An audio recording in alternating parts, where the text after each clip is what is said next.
This morning, 2 Indonesian peacekeepers lost their lives in an explosion that hit a UNIFIL logistic convoy, destroying their vehicle near Bani Hayan in Sector East. 2 more peacekeepers were injured, 1 seriously. The origin of the explosion has not been determined. Yesterday, a peacekeeper of the Indonesian contingent was killed in an explosion inside the UNIFIL base in Et Taib, also in Sector East. Another peacekeeper was critically wounded and was evacuated to a hospital in Beirut. I express my deepest condolences to the families of the fallen peacekeepers and the government of Indonesia, and I wish a full recovery to those injured. We strongly condemn these unacceptable incidents, and peacekeepers must never be a target.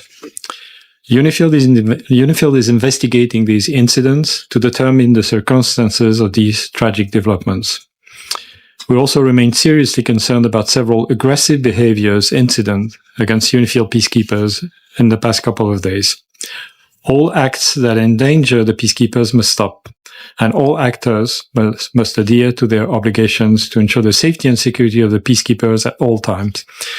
The inviolability of United Nations installations must be respected.